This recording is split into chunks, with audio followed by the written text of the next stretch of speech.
Welcome, everyone, to another episode of HR and Payroll 2.0. I'm Pete Tiliakis, and as always, I'm joined by the legendary Julie Fernandez. Welcome, Julie. Thanks, Pete. And I think you're going to introduce us to John B., right? Yes. I'm really excited to have the founder of Willory Consulting, the author of HR Like a Boss, and the host of the podcast by the same name, Mr. John Bernatovicz. Did I get that right, John? Fantastic, Pete. Way to go. Yes, you passed the test. All right. Starting strong. I'm sorry, no prize. You just passed. No.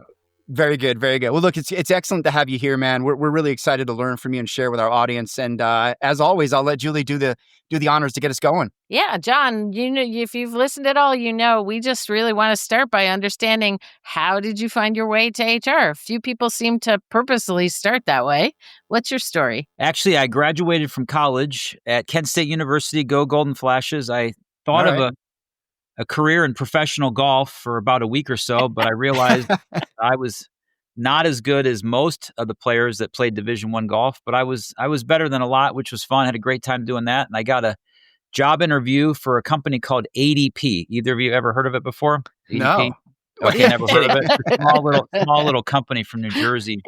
They're trying to make their name in the payroll business. Anyway, I got that role. I was in sales and then in management with them for approximately 9 years. That included small business and national accounts and some management. And then I got super passionate about supporting and calling on and helping and networking with HR and payroll professionals, as well as finance and accounting and IT professionals, as you know, crossing over in a lot of those different disciplines. And I just love the idea of being there and supporting people. I'm a go-giver by mentality, and I just really think that business is all about having a clear vision and strategy, and then a like-minded group of people that know what they're supposed to do to meet and match that vision and strategy. And I poured my heart into our community and human resources and payroll. And I first and foremost do that by empowering the people that work at my firm the best that I possibly can. And I don't know. I'm a sucker for people. I'm one of those HR professionals that still likes people. Yeah. I don't know. It's kind of hard for me to say that I don't practice human resources every single moment of every single day as a business owner. You're doing some of that here and there, but some sales, some marketing, some accounting, some finance, some, IT work, whatever you got to do to keep the lights on, so to speak. But when it comes to HR, I truly believe in the profession. I think it's undervalued and underappreciated. Payroll as well. And just for whatever reason, God got me that job with ADP, and I've poured my heart into the profession for the last 27, 28 years. It's hard to believe. Isn't it funny? Well, there's the why you stay, right? I mean, it has a way of just sinking its teeth into you and making you feel like, geez, I'm helping. I'm doing something really good here, and I'm talking to people. I thought that my exact self, Julie. It's funny you say that, because when I was first out of college, you go to, you don't know anything. Right. And it's like payroll, ADP, like, oh my gosh, it's a job. My dad said it was a good company. Okay, I'll go work there. And then I start to get to know people, and they've been there for 10, 20, 30, 40 years almost. Yeah. And I'm thinking to myself, this is payroll, right? Why are you doing this for 40 years in a row? What is wrong with you? And then all of a sudden, fast forward the tape, I'm 13 years away from being that guy. I'm not dating anybody on this show, but my guess is we're in a similar age range is my guess. And it's like, holy cow, like I'm one of them. Suckers for human resources and payroll. Yeah, I love that. I came out of the military and went straight into the PEO world, and I learned HR. I was an HR BP, basically at scale, leading HR ops and benefits and compliance for many, many companies. And it was such a formative time for me. I thought it was really nice to be able to have that track record of like what good HR looks like. And I think that there's, shout out to ADP. I'm very familiar with ADP. I worked very closely with them for years. Have the utmost respect, right? They really are the stalwart sort of flagship organization over the last 75 years in the space, if not invented the HR outsourcing space in a lot of ways. But I want to kind of hear from you a little bit about like I think there's so much alumni that have come from not just ADP but other parts of the HR services world. And I do a lot of consulting with or volunteering with veterans coming out of the military and transitioning, and all of the ones that are looking to go into HR, I try to show them a path in through the HR vendors to say, look, this is a great way to go work in an organization that HR and payroll are their business, is their product. And what a wonderful way to learn, right? And they're investing in that skill and that talent. But how formative do you think that was for you? Because it was very formative for me personally. I worked in a shared services in the military. I didn't really understand what I was doing auditing HR data. But then when I went to the PEO, it really all just kind of clicked. And that just set my career off in HR. But maybe touch on that a little bit. Well, hey, Pete, you gave Julie a lot of cred, but you have a lot of fans yourself as well. And first and foremost, thank you for your service. And for all the fans of Pete that are listening from his days back in the military, now have followed his career, I'm sure. Here we are. But you know what? It's ironic that you say that, because I haven't thought about that in a while, but I graduated from college in 4 years and a semester. And I thought about getting an MBA because I thought, well, it's better to do that now than later, because I'll never do it if I don't do it now. And I skipped over that because I got that opportunity. And I got an MBA at ADP in roughly 1 month. I mean, talk about drinking from a fire hose business wise, figuring out how to sell, how to market, how to communicate. You ended up learning the dynamics of accounting. I had to use a circular E to process payroll. Man. I'm sure both of you are young enough to be like, what's a circular? You can Google that or put in a chat GPT. It'll tell you what it is. The Bible. I used to call it the Bible. We had to do that I remember going to Roseland, New Jersey for 2 weeks for training. And I'm right out of college. I just got this job. And one of the kids at the time sitting right next to me, one of my colleagues was like, if you don't pass this next test, you got to go home. I'm like, what? Like, oh my gosh, this is serious. And it was so high pressured, and there was such an intense amount of learning. And what I will say, it changed my life. I mean, there's no doubt about it. Getting that job put me in this position I am today, and learning the business, learning the business of HR and payroll as a platform to learn what it's like to run a company, because a lot of the clients that I work with first off were small business owners. I'd walk down streets and make phone calls and get referred to by CPAs and bankers to some guy that owns a trucking company. And the next place I'd go would be an ice cream shop. And the next place I would go would be a car repair location. And they were all in the business, learning, working, trying to make the best that they could. And it was an incredible education. The other really cool thing about ADP, and you mentioned alumni. I mean, the people that worked at ADP were first-rate human beings, just really good, salt of the earth, caring professionals. Some of my best friends I still have today are ones that I worked together at ADP. Shout out to Kim and to Kurt and to Jim and to Larry and to all the friends I had that once together at ADP. And now we are so fortunate to stay together. Every once in a while, get together for the holidays and whatnot. It's like a fraternity. That's so cool. Back, and you just remember the stories. You talk about the wins and the losses and the great fun times you had at a sales kickoff or whatever it was. Yep. And that business formation and relationship building became a foundation for how I try to run my business today and how I try to treat people. Yeah, I love that. So, one of the things I want to get into with you, I'm excited about this, right? I want to talk about your podcast and your book. Like, tell me about HR like a boss, man. What does that mean exactly? And how exactly do you do it? How do you boss HR? Well, there's a lot of ways you can. I think it's a catchy name first and foremost. I'll tell you the long-winded story because you said we got about 40 minutes, and I'll give you, there's a short version and a long version if you want. We got all the time we want. We got all the time. Yeah, we got all the time. Well, I don't want to go over time because then people, they'll stop listening. But basically, here's how it went. I had started my career, as you know, at ADP, and then I ended up leaving ADP after 10 years. I'd started a side hustle before it was a side hustle, and I got bit by the entrepreneurial bug, and I got into the recruiting space. And then eventually I merged those two experiences together, what I did at ADP around HR tech and the other one around staffing, to form Willory. And I just immersed myself into our business, started growing, hiring great people, hiring a couple people that didn't work out, which that's how the world goes, servicing the heck out of our customers, trying to deliver high quality, treat them with respect, care, and dignity. And over that time, I got to know some really incredible HR professionals. And I'll never forget one that stood out to me. And I'll have to send him this link to the podcast because you'll get appreciation for this. His name is Joe Safranek. He's a good other Polish heritage friend of mine. And I met with Joe. He was the head of total rewards at a publicly traded company in downtown Cleveland. And I had the most incredible connection with that man right off the jump. He was just concerned about me and my family and where I was from and my parents and my relationships I was in, and I was interested in having kids and where's your career going. And we didn't talk about anything to do with total rewards or payroll or ADP. I thought that's a really cool cat. And I got to know him more and more, and he was even more impressive over time. I said, Joe, you are doing a different version of human resources. And this is in 2004. Fast forward the tape, I meet a number of people over the course of my career, and I run into some other similar Joseph Frantic type of people. Yeah. But then I also ran into a lot of HR professionals that were struggling, that were feeling like they didn't have the seat at the table. A lot of payroll professionals who were relegated to a job that they didn't dream of being in. They just kind of got tapped on the shoulder and said, "Oh, you look like you can process payroll." And the next thing you know, 25 years later, they're processing payroll. And I met all these wonderful people that were in different stages of their professional success in their career. Some struggling, some had reached the pinnacle, some were on retirement. And then I had some really unique things happen. We acquired a couple customers of ours that were really awful at what they did in the spirit of human resources. And they hired us to help and support them. And we got to see a little bit of a before and after of what it's like to do HR not at all.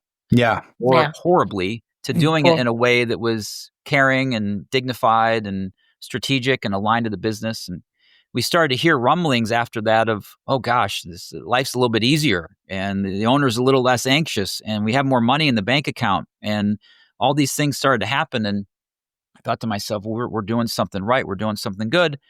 Now, here's where the story gets a little emotional. I apologize if I overshare, but in 2019, I lost my mom to breast cancer. My mom is my biggest fan. If I know hopefully most of you are listening, but behind me is a mural that my mom had painted. It's a vistage driving down the highway into Asheville, North Carolina on a beautiful fall afternoon. And then a year later, my dad passed away. He died from pancreatic cancer. So bang, bang, you lose these two wonderful human beings. My mom was a creative artist. My dad was a CEO of a healthcare system. Talk about two opposites attracting. And they merged to make me and my three siblings. And I'm described as a creative entrepreneur. And I sat there and I thought to myself, okay, I'm 46 years old. It's time for me to grow up. What am I going to do? And I started to create this bucket list in my mind. At the very top of that list was to write a book.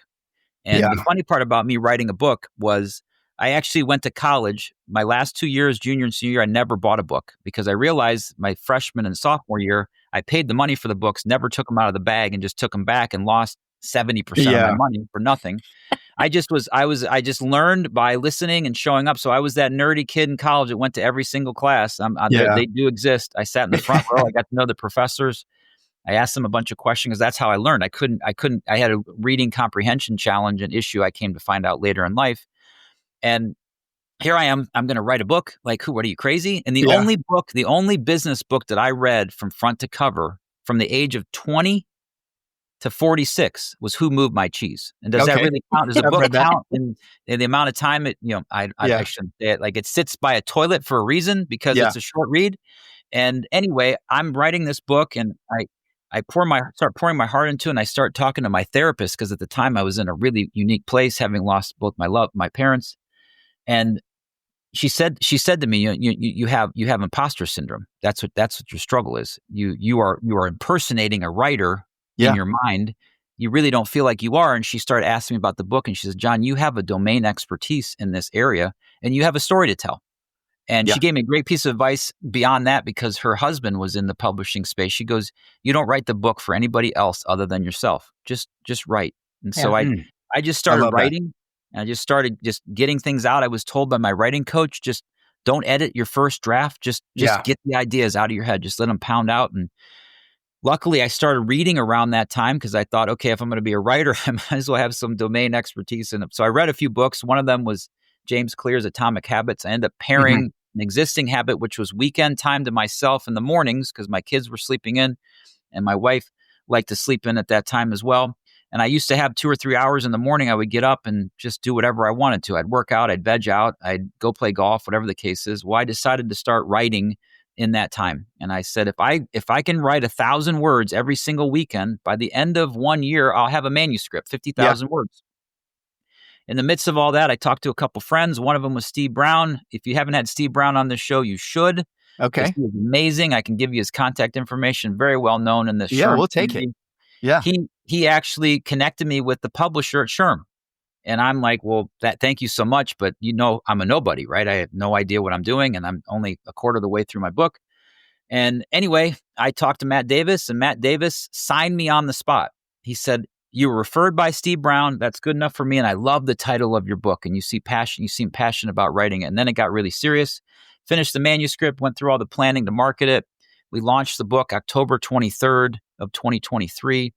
And it became SHRM's first ever #1 new release on Amazon in the HR category, which is fascinating. Because as I look back, there had been about 70 or 80 authors that had written thought leadership books that were from SHRM. One of them's name was Johnny C. Taylor. Whoops. Yeah. Who's that guy? Yeah. Who knows who that guy is?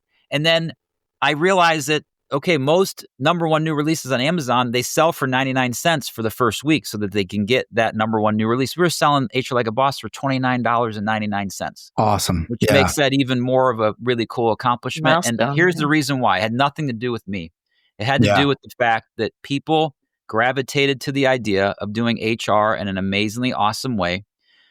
I told a story through social media for about 2.5 years of me writing the book. I made my goal very public of what I was doing and why I was doing it.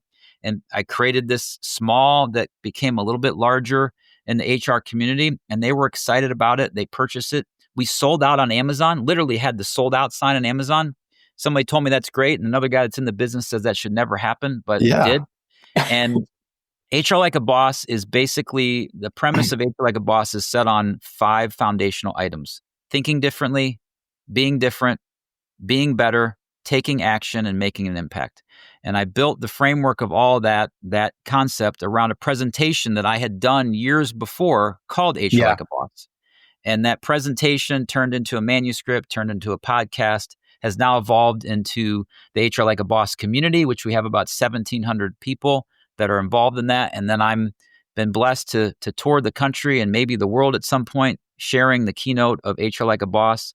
And what I feel like when I go to these events, and I'll end with this, I said it was going to be long-winded. I apologize if any of you are bored. It's this celebration of a function that's never celebrated. Yes. One of the key aspects of what I do is I ensure that at the beginning or end of my presentation, we give each other a standing ovation so people can feel what it's like to be appreciated, loved, and cared for in a very isolated, difficult, under-resourced job. Yes. And I think the community sees that what we're doing is all about celebrating and supporting them in this mission of transforming how people feel at work through the power of human resources. And that's a long-winded story of what HR Like a Boss is all about, how it came to be. God bless my mom and dad and all my friends. The last thing I'll share with you, Pete and Julie, we showcase 47 other HR professionals in the book. I would write a concept. I would talk to a friend. I'd take my concept and mirror it up with the friend that had a comment about it, and they validated the points that I was making. Joseph Franek was in the book. Steve Brown wrote the foreword for the book. Nice. And there's 45 other people. I don't have enough time here to give you referrals for potential future guests on the show, but they're amazingly awesome, and it was great to showcase their expertise. What's up, everyone? Pete Tiliakis here, coming to you with a personal invite to join me and Team Betterment as we host a live panel discussion on one of my favorite topics, the power of flexibility in the workplace. I'll be joined by a stellar HR exec lineup on May 20th at 12 p.m. Eastern Time for Flexibility Enablers, HR tools shaping the future of work. Together, we'll unpack how forward-thinking companies are using flexibility to differentiate in the war for talent by shaping highly personalized and differentiated employee experiences that drive measurable business outcomes. Whether you're an HR leader, a people manager, or just passionate about the future of work, this is your chance to hear practical insights and walk away with strategies you can apply immediately. So registration is now open for this unique live event, and I hope I'll see you there. Yeah. Well, what a beautiful story, man. There's so much there to touch on. But I think the key thing is that, you didn't give up, right? I mean, you stayed persistent. But, if I think the takeaway is that, and I love the advice, some of that around the writing. I've had some of these struggles about things I wanted to write as well. And I kind of took some of the same approach. But I think the most important part of that is you had someone who believed in you when you didn't believe, and just kept you going. Because so many people, I was talking to someone the other day about this, that, so much failure in the world is in our head, right? It's like, we've got these opportunities or we've got these capabilities, but oh, I can't, or I will never, or, not me. I'm not an author. I'm not a whatever, an actor, whatever it is you want to be. And I think some of that is having the right people, surrounding yourself with the right network that's going to lift you up and keep you going and keep you focused on, hey, you can do this and you can make it. So thankfully that you kept going. But maybe I want to ask you this kind of as an offshoot from that, all that said, you're out there on the front lines at Willory, and I know some of the scope of what you guys do, but talk a little bit about what you guys are doing and what are you seeing right now, just in terms of of the struggles still that HR is facing and companies. Because you mentioned a good point about kind of the lack of appreciation, but I would even argue that HR isn't even really understood at the right level in the C-suite, and so I'm just curious what kind of trends you're seeing. What are you guys facing out there? And what do you think you're in that context you're able to help companies start to open up to? Pete, I'll reframe what you said about HR not being understood. I don't think exceptional human resources is a concept that a lot of executive leaders can fathom. They've always seen it as the personnel department, the hirers, the firers, the party planners. They bring the birthday cakes out when Joe turns 50, and so be it. And, from my standpoint, I see a couple things. Number one, I still see very underappreciated, undervalued, under-resourced HR professionals that are overwhelmed with more and more things that are put on their plate and less and less people resources to support them. And the evolution and impact of artificial intelligence in that area and a number of other things. What I also see is the fact that a lot of businesses, they are starving for effective human resources. Yes. And I think ultimately they have to navigate through making the investment, whether it be hiring the right person or making a financial investment to put recognition or talent acquisition or a new benefits enrollment process or whatever it is in place to make the experience better for people. Because I did this recently at a keynote, and it kind of was a controversial conversation because when I first started this idea of HR like a boss, my first slide was I hate HR, and I write about it in my book. Yeah. Crazy, like I hate HR. What are you talking about? And honestly, in that first presentation, when I brought that up, Pete and Julie, I felt like it became like a therapy session. Did he just say that? And you know what? I feel that. And I said, tell me what that means. And I had people screaming and yelling and raising their hand. I had one lady crying in front of 120 of her own peers about how hard the job is and the fact that people don't appreciate her and what she's doing. And I was like, oh my gosh, I'm onto something. This is definitely something. There's a lot of hate and venom and to your point, lack of understanding of what it is they actually do, because they're all great people. I mean, I'm sure you've met a few payroll HR professionals that are duds or not really great people, but the vast majority of them are service oriented. They're caring, loving people. They're social workers, but they work in the public, in publicly traded companies or in privately held businesses. And I think that there's such a lack of appreciation and love. And so anyway, what I told this recent keynote was, you're failing. You're getting a 30% grade. And they're like, what do you mean? Well, Gallup says that 30% of employees are engaged at work. That means 70% of them aren't. Yeah. And we know what engage means. And Tragic. I talk about like they feel like they're losing. They're not winning. Like you're engaged when you win. Think about when your favorite sports team is winning. And Sunday comes around and they're on TV. You got the jersey on, you got the outfit on. It's emotional. Popcorn in, you're locked in, you're there from 1 to 4 o'clock. And then God forbid, for us Browns fans, just like Cleveland, it's the middle of the season. Season's over, and I don't even know the game's on a Sunday. Wait, did Browns play today? I know. I didn't even know. I'm like completely detached from it because we have to help people, support them, provide resources so they can win, they can be productive, they can get out of their work what they're looking for.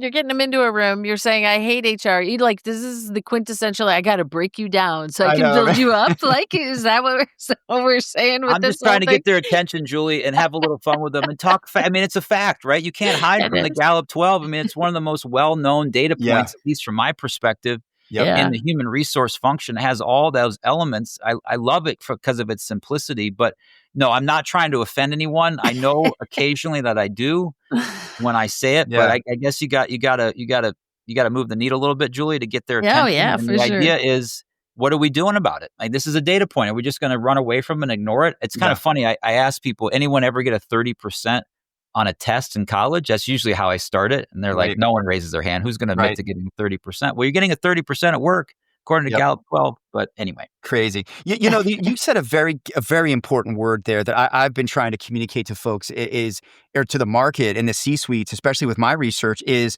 investment. For so long, most companies don't look at HR and payroll like an investment outlet that they want to get something back out of. They want everything from it, but they want to put nothing into it. It's just a cost. It's just a burden. And I've said this to executives before. I was a solution architect at one point in my career, and I remember we were working on deals where we were doing these massive HR outsourcing deals for these massive companies. And the leader there said to me, "Why do we never win on the payroll side of things?" And I said, "Well, what do we invest in it?" And she just sat there and she said, "I get it." And I said, "Yeah, you can't go to the bank and ask for money out of an account you don't put anything into. You can't get any interest out of that, right? So how do we get companies to like look at HR as an investment area that is going to enable or at least keep from deterring strategic paths? Because I think we're so reactive still about HR and payroll that it's like they're still doing things because they have to, not because they want to be great at it and it's going to give them all these great intangible and tangible outcomes. But how do we get that mindset to change in the C-suite that HR is an investment area and a strategic enabler that is the competitive advantage that you're missing? I think a couple things to answer your question. I think first and foremost, I think HR and payroll professionals have to be able to measure the key metrics within their function. Talk about process efficiency, or in the spirit of human resources, turnover. Get whatever those key metrics are, 3, 4, 5, 6 of them, and nail them. Like just get them right, figure them out, move the needle in a positive way. Don't run away from the number. Run toward the number. They're simple. They're measurable. We don't have to reinvent it. That's the number one thing I would say. And then the second thing is, to me, around culture. I'm huge into people act with their feet. They act on how they feel. And the way we make people feel, I love Maya Angelou's quote. I use it all the time. It's not as important about what we do. It's not as important what we say. It's how we make people feel. Right. And there's an element of when you have a great culture, when it can protect itself, when you have core values that are clear, when you have people that want to come to work, they socialize, they feel good. And then you look at the executive team and it makes their lives easier. That would be what my sell job would be to a board. Hey, executive team, do you want your life to be easier, or do you want to die at 55 because you rose shareholder value at your company? Like, congratulations, but you're not around to enjoy it. Because at the end of the day, like I can tell you, I ran a business with not the world's greatest culture, and it became really clear to me we need to change it. And now I don't have a problem putting my head in the pillow at night, falling asleep. And I wake up and I'm clear with my thoughts because we're clear on our strategy. We're clear on the team members that we hire. We have core values that make sense. We recognize them for it.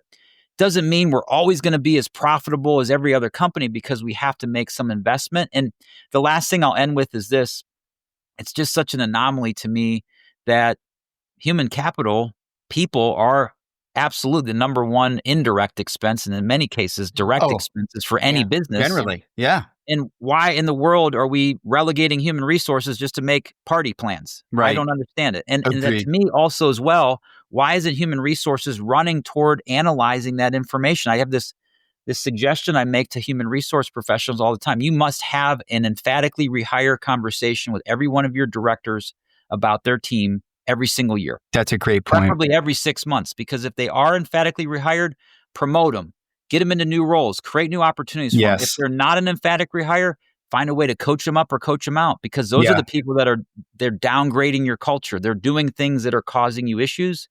And I don't, that's not simple to say. It's simple to do. It's not as simple. Agreed. But those are my simplistic ways of driving actual numbers and metrics. And then let's fix the culture and then make a huge difference in the business.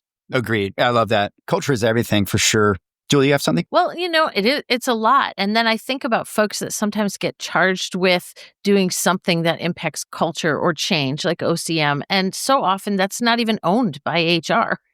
And so it's like, I'm not sure that folks really acknowledge HR's role in that, or that HR itself sees itself as the writer, right? John, like you were saying, like, do we recognize that is a direct, mission and goal and objective of ours, or does it get spread out like peanut butter into different parts of our organization? Yeah, spread out peanut butter can be delicious, I can tell you that. But I love peanut butter. One of the cool things I write about in my book, it's not cool that I wrote about it, but just a concept that makes things clear, is that you have to love what you do to do something like a boss, anything well. It's love true. it. And then you must take ownership of it. And Julie, to your point, what I would suggest in that regard around change management or something that feels outside of the scope of HR's responsibility is, if it has to do with a person, then it has to do with you, human Yeah. resources. And if you're not aware of what's going on or what the department's doing, like, just go be curious and ask some questions. Be like, hey, I heard about this project you're running. No one's in trouble. No one's getting fired. HR's here. No one's going on a performance improvement plan. I'm just super curious about, what are you doing and how can I support you? Like, imagine if you went to someone in your marketing department about the website that was struggling, or social media. Are we going to leverage TikTok more or less? Or are we going to use X now because of political changes that don't align with the organization? I don't know what it is, but just that super being super curious and then offering a lending hand to help. And you do that often enough, people are going to be like, well, that's not like the HR person I've been around in the past. They're mad and mean. And when they everyone's just Toby from The Office, right? Oh God, I hate Toby from The Office. Oh, I hate Toby. Great character. I hate Toby from The Office. You can shake that default creeper, like assumption that something's going on. It's HR is more than the principal's office, is what I like to say. It's a hell of a lot more than just hiring and firing people, and paying people. It's strategic power. And I don't think that executives look at it that way. I still think there's just this, it's a burden. It's something I have to do. It's not something that I need to do. And it's unfortunate. And I think some of it is rooted in HR not being empowered. They're just sort of arm's length, and we'll knock on your door when we need you. You know what I mean? And I think is the problem. Maybe the other part of that is that we ourselves say, okay, well, we want to do something about this. And then HR goes right back to doing, the hiring and the reporting and the same stuff. It's always done. The minutia. Yeah. You don't prove. You hit it on the head. Here's my suggestion. And again, it goes back to this love and ownership concept. This is a groundswell transformation. It is not, if executives were going to make this change, they would have made it 50 years ago. This has to be a groundswell where you get the Joe Safranics that come into your office that are exceptional human resource professionals, way different than the ones that were here before, maybe pushing personnel administration versus strategic human resource business strategy. Yes. And all of a sudden you're like, this feels different. Like, what are you doing? Why are you like that? And then all of a sudden, a year later, you look around, like, people aren't quitting. And we're making more money, and share value is going up, and we look and like, Joe's part of the reason why. HR leaders are business leaders. They just sit in HR. They have to be, and I write about it in my book, and it's one of the things I'm always trying to seek out this creature. Tell me a CEO. I want to meet a CEO who had their groundwork function was human resources. It is rarefied air. I tell you this. I've said before on this show, I think every executive in the C-suite should have to spend a year in HR or payroll and just live the life of it and see it. And I used to love, there used to be like programs. I know GE used to do this and others where they would rotate executive that there were in their succession program and their development programs through segments of their business. And I believe HR was one of the areas where they had, or finance too, where they had to spend some time in addition to the frontline manufacturing or whatever. And I think that's a brilliant, brilliant thing. I think if you can have that lens and have that experience, it's going to make you a much more rounded business leader. Ultimately. I feel like even contemplating that, Pete, like if you knew that were happening, just like the boss that goes undercover, right, in his own organization, like would you give them the tour of HR, the way HR's mindset is and the way it's operating today? Or would you really be trying to figure out, like, what should I be showcasing with my executive and my leader? Is it what I consider my day-to-day grind that's getting me my 30% of the Gallup poll, right? Yeah. Or should I be showing up to that whole exercise with something that might not exist wholly the way it is today? Yeah. Think about, I know I've mentioned sports a few times. My analogies to this is simple. You have an NBA team, has 12 players on the roster. It's a multi-million, maybe in some regards, $billion asset or organization.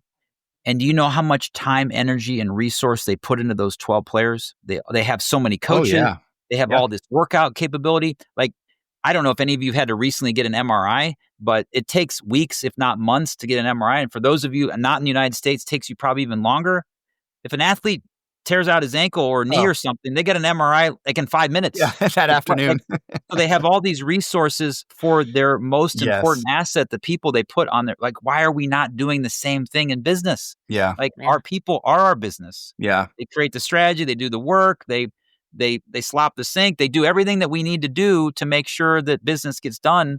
But we're just assuming that you got hired and you'll figure it out. Yeah, because we're looking at them as a commodity instead of an appreciating asset, and I think that that's what human capital is. It's an asset of the organization that can't go on the balance sheet in exactly, but it is the power, the IP, and the fuel for moving the org forward. So no, I agree. I do feel need like all these athletes. We need to make all of our HR athletes more powerful. I do feel like younger generations are just going to school us in that because they don't, like they'll when it's time for a break, they just up and take a break, right? Yeah. Like, okay, I'm done. Maybe I'll come back. Maybe I won't come back, right? And no longer behaving like you're a fixed asset that is fixed and can't really do anything is maybe part of the problem, right? We just assume that that's the case, and we're learning differently with new generations. Yeah. John, where does tech come into making you helping you HR like a boss? Like, what is your perspective on that?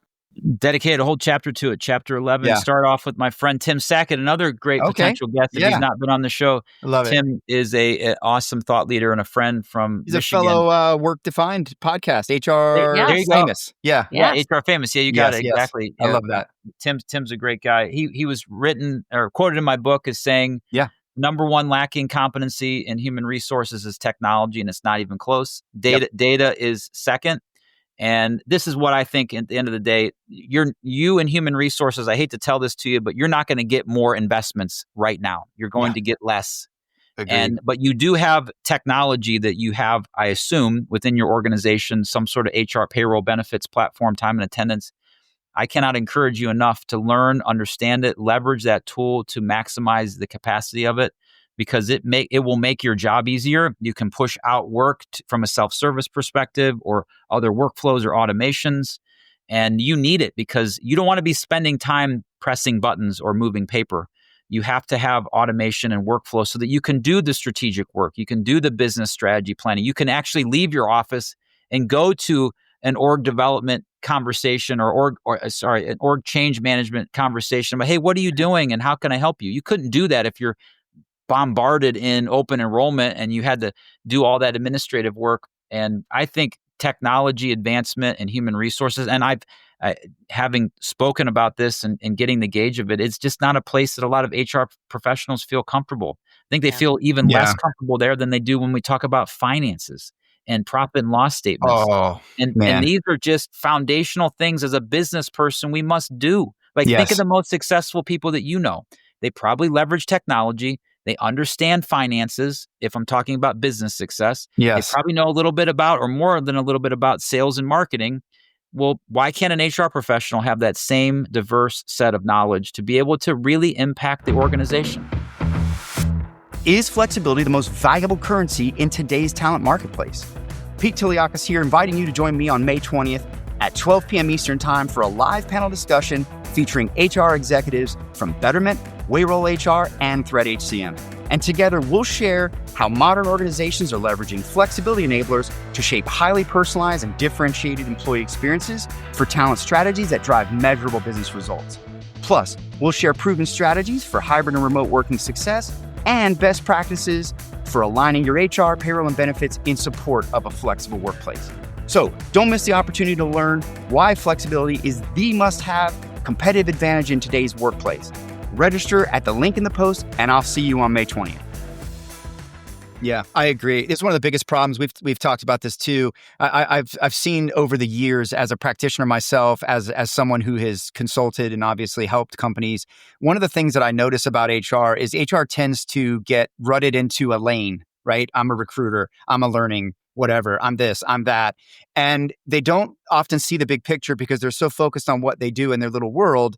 And I would tell you, you mentioned finance. I mean, payroll, like if I don't know how it is now, but in my day, when I was doing due diligence, almost every time or any time we were, or even as a practitioner, we started to have conversations about anything related to pay HR kind of just melted into the bushes like Homer Simpson on that meme, and their fingers go in their ears, and it's like, it's payroll. I can't, and I can't imagine do you realize how checked out you are and how in tune payroll actually is with what's going on in HR? We know your process is actually better than all of you.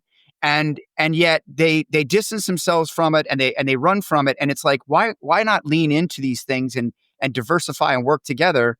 And I just think that's a thing that plagues a lot of the professionals out there, because they're just so siloed and so walled off. I think it's a problem. And you're right. I think if they took a more business leadership approach to it and said, let me understand the bigger picture, let me figure out how to make these things work and benefit me, instead of sort of running from them.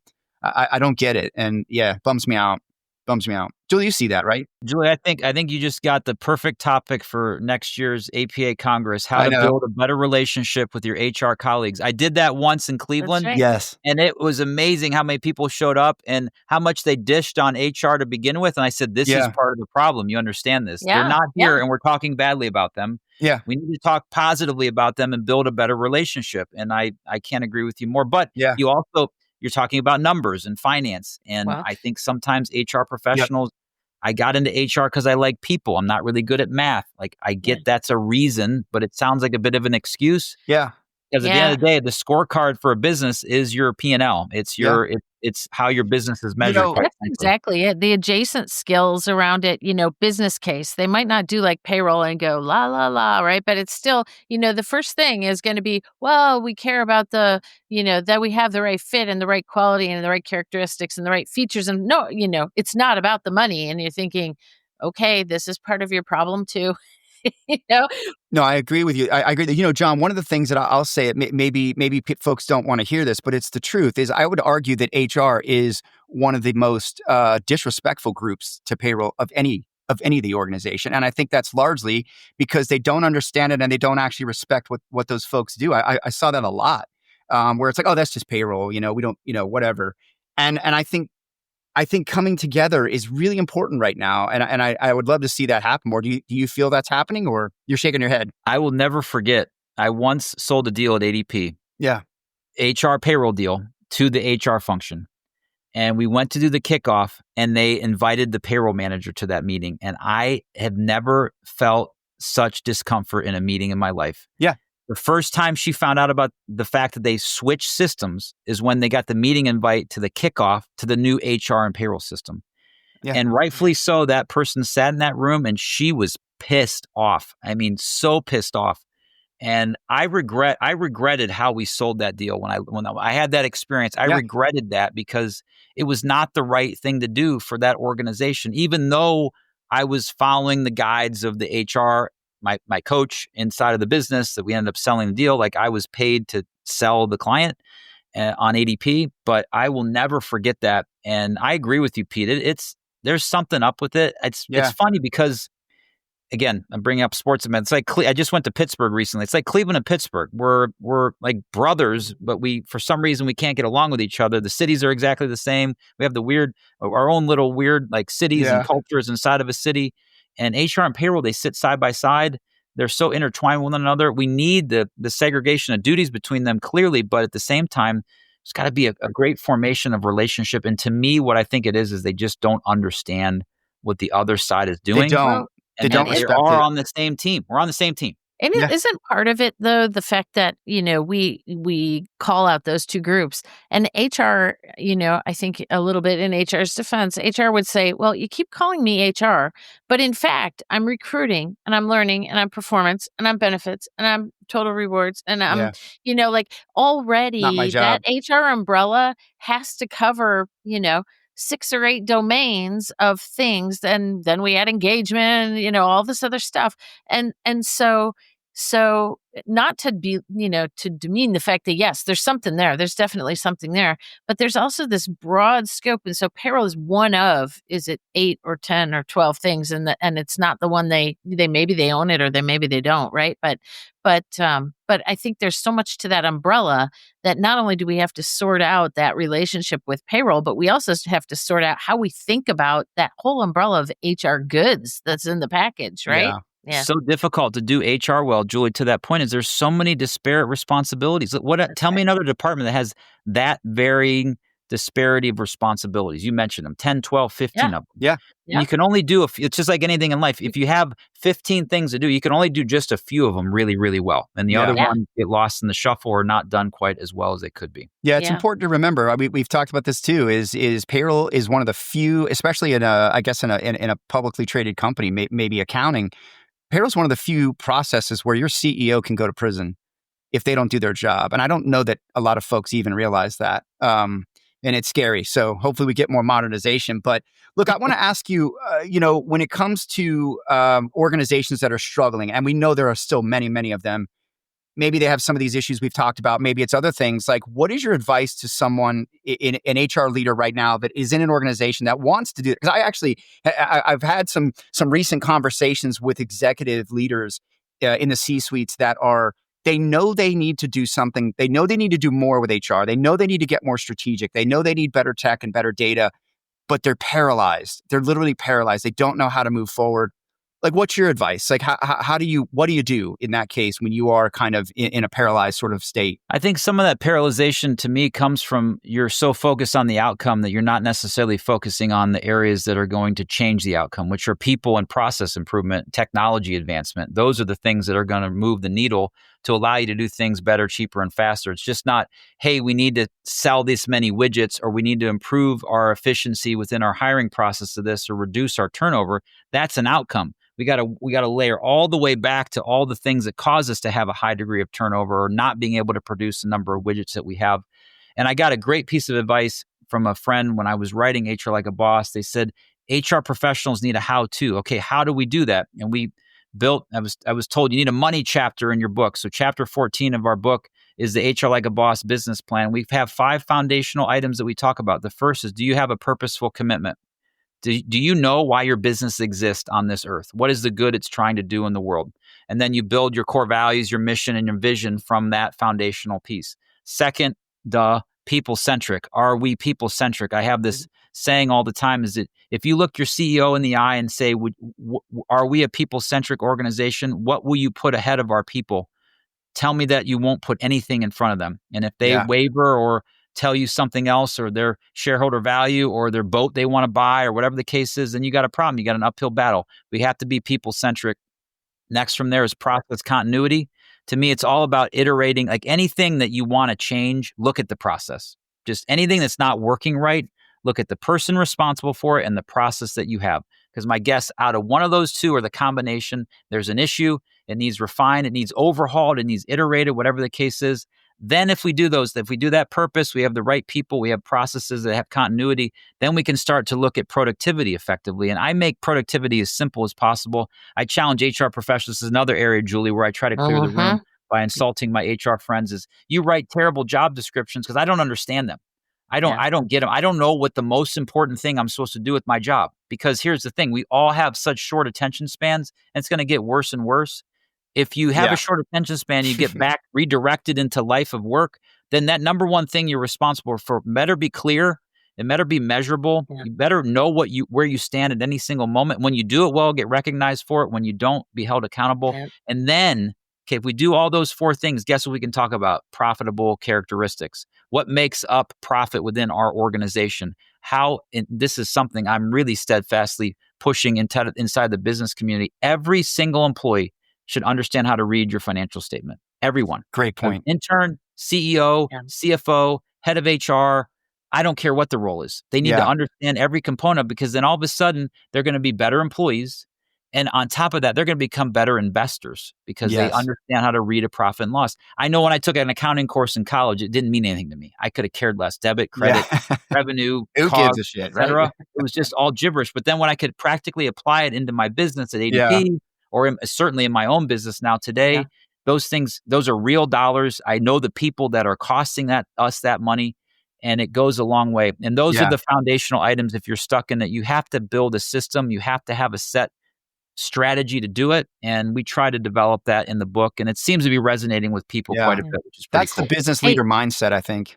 And I bet that baseline for the know how to read your financials is a lot lower than the 30% Gallup poll. Oh, I mean, I bring that up in my Dismal. presentation sometime, or I'm in a room and I'm like, okay, which one raise a hands if your company has at least half of your employees that know how to reach their financial statement. Then I back them and say, okay, how about half of the HR department? We'll start there. And Yes. I get, no one raises their hand. They don't know how to do it. And it's sad to me.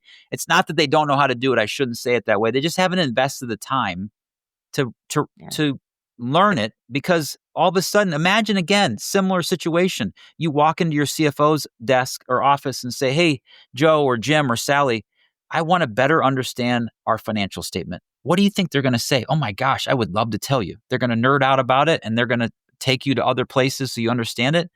And I'm as you know, an avid sports fan, golfer, and that's the scorecard. Like, how are we keeping score at our business if we don't understand a financial statement? Yeah. Hey, No, Pete, I maybe agree. we can get folks to walk into to payroll and ask, how exactly do you calculate overtime? Yeah. Or something, An right? easy one, right? That's an easy one. Everybody should be able to know that one. John, look, I want to bring this home with kind of some tips for the audience here. What are a few boss moves HR pros can do like right now in the shadows of what's going on, right? There's a lot of angst around the economy. There's so many obstacles and hurdles and volatility that HR is dealing with. Everyone's trying to compete in the age of AI. A lot of uncertainty there. Just all that's going on in this soup. Storm, whatever you want to call it. Like, what are a couple of boss moves you would tell someone to do right now if they're an HR leader kind of wondering, like, where do I go next with this? I would first and foremost start by telling them to take care of themselves, love themselves, appreciate the work that they do. Maybe others won't. Build a network and a community of people that can support you in that process. That's the first thing I would say. Take care of yourself first, so then you can take care of others. When we think of, okay, then who do I take care of first after I've taken care of myself? Please go help your managers. Please, please, please, I beg you, because they're all struggling. They don't know what they're doing. They're in a job that they probably shouldn't be. I guess I'm really throwing a large blanket over all managers, but the vast majority of them are struggling in their job, right? They don't know how to do it. They're We're not not being setting trained. them up for success. We're not setting them up for success, right. and they're figuring this out. They're skinning their knee in Yeah. someone's livelihood. I mean, it's just shameful in some regards. I then go and talk about emotional intelligence. I think every single employee should have some sort of training or resource to improve their EQ, because it will transcend in all aspects of their life, how they communicate, how they handle conflict, how they deal with a wide array of emotions and a wide array of people. I think that's critically important. And then the last thing I will share is, I'll go back to where we started, is it's really not about your shareholder value. It is important. Trust me, it is important. But I know you probably won't remember the stock price as much as you will the relationships of people that you developed. And it's critical for us in HR and payroll to be cognizant that we are being scored by how people feel.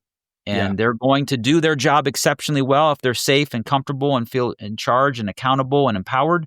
And they're going to do the exact opposite if they feel scared and nervous and not supported and everything else. And how you make people feel is, to me, one of the most important things that we can do as business and HR professionals, because I share this all the time, and I'll end with this. Isn't it funny? The number one complaint that most people, when you talk about in business, what's your number one complaint? They complain about people. Like, I don't like Joe in accounting. I don't like Sally in this particular area. They bother me. People bother me. And then they retire. They retire from work. And what's their number one complaint? Oh, I really miss the people. I don't have any. I really miss Julie. She was so great. We had so many great experiences. It's like, I don't understand this. Like, how did we get to this? We abuse the ones we love. Yeah, I guess exactly right. Exactly. Isn't that so true? Let's figure this out. Yeah. Let's love each other. Let's care for each other. Let's do the best work we can. And I got to tell you, to both of you, keep up the great work you're doing. The community is recognizing what you do, and the recordings that you have, and the spirit you have, and the dominance of the data that you're giving out. And Pete, I almost cried when I saw your post about chief payroll officer. I'm like, oh my gosh, what an incredible, great idea. I can't wait to meet the first, second, 100th person on the way to your charge. And I applaud you for the work you're doing. I'm so thankful to have had some time to share a little bit of my story, and hopefully people were inspired. Don't go buy the book. It's okay. You don't have to buy the book. Just follow us on LinkedIn, or come join our community for free, or go ask a friend how you can support them best. Yeah. Thank Sounds you. great. John, this is so fantastic. You nailed so many things that I would say as well. And I would say double down on that emotional intelligence. It's going to be the most important skill that your people can have in the age of AI and automation and augmentation. So I love it. John, where can everyone get in touch with you? I know I have a ton of your links. I'm going to put them in there, but you mentioned like a newsletter and a community. I think I'm missing that one. Where's the best place to get in touch with you? The simplest way to remember is just go to hrlikeaboss.com, hrlikeaboss.com. You'll find all the free resources we have. We have a community we developed that has 25 SHRM recertification credits, a podcast. Every show gets a half hour SHRM recertification credit. Nice. You can find me on LinkedIn. Good luck spelling my last name. Pete did a great job pronouncing it. I won't spell it because we don't have that much time left. And then simply you can email me at john@willory.com, John, John, at Willory, WILLORY.com. And Will and Mallory, that's how my firm came to be. I have a son, Will, and a daughter, Mallory. People ask it all the time. That's how Willory came to be. But I love it. And kind of like Miramax. I won't give you my personal address. I don't want anybody knocking on my door, especially when I'm on an important podcast like this. Especially after starting out. I know. John, thank you so much. This has been so informative for us. I know it's going to be great for our audience. And thank you so much. And I hope everyone connects with you and checks out your content. And let's check in, man. Maybe come back at some point and we do this again. It's been a great conversation. Thank you so much for joining us. It's been my pleasure. Thank you.